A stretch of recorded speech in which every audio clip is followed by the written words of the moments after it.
हिंद साथियों, कौन थे वह स्वतंत्रता सेनानी के एपिसोड 3 में आप सभी का स्वागत है। स्वतंत्रता संग्राम की आहुति देने वाले वीरों के बारे में कितना जानते हैं आप और हम? इस सवाल का जवाब भी इस वीडियो में मिल जाएगा। स्वतंत्रता सेनानियों को सदा ही नज़रअंदाज किया जाता रहा।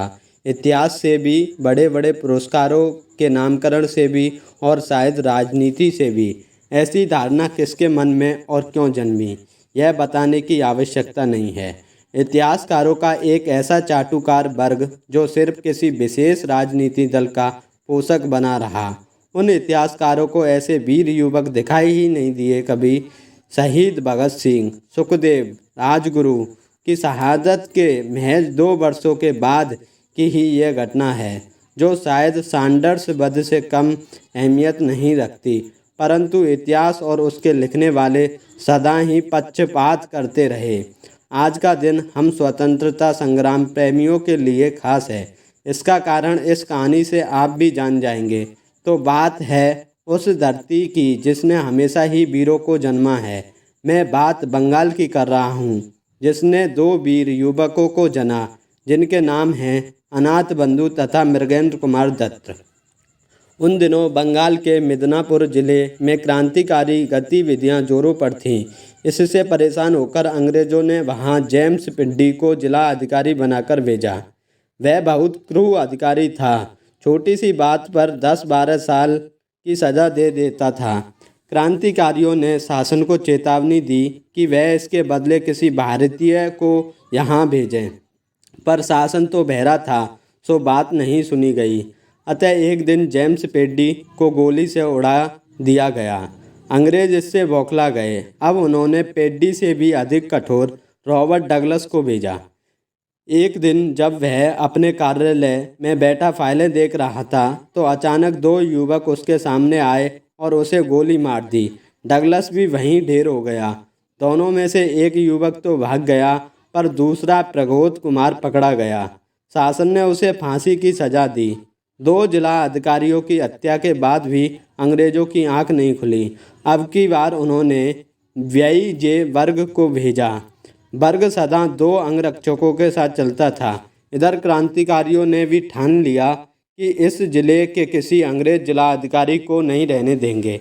वर्ग फुटबॉल का शौकीन था और टाउन क्लब की ओर से खेलता था। 2 सितंबर 1933 को टाउन क्लब और मोहम्मदन स्पोर्टिंग के बीच मुकाबला था। खेल शुरू होने से कुछ देर पहले वर्ग आया और अभ्यास में शामिल हो गया। अभी वर्ग से शरीर गर्म करने के लिए फुटबॉल की 2-4 किक ही मारी थी, क्या उसके सामने 2 खिलाड़ी भेषधारी क्रांतिकारी आ धमके। जी हाँ, अनाथ बंधु और मृगेंद्र कुमार दत्त थे वो। दोनों ने ज़्यादा कुछ सोच विचार किए बिना जेब में से पिस्तौल निकालकर पूरी की पूरी गोलियां वर्ग के सीने में दागकर उसका वध कर दिया। वर्ग की पापी आत्मा घटना स्थल पर ही नर्कलोक को सिधार गई। यह देखकर वर्ग के अंगरक्षक दोनों पर गोलियां बरसाने लगे। इनकी पिस्तौल तो खाली हो चुकी थी, अतः जीवित गिरफ्तार ना हो इसलिए दोनों दौड़ने लगे, पर अंगरक्षकों के पास अच्छे शस्त्र थे। दोनों मित्र गोली खाकर गिर पड़े। अनाथ बंधु ने तो वहीं प्राण त्याग दिए। मृगेंद्र को पकड़कर अस्पताल ले जाया गया। अत्यधिक खून बह जाने के कारण अगले दिन वह भी चल बसे। घटना के बाद पुलिस ने मैदान को घेर लिया। हर खिलाड़ी की तलाशी ली गई।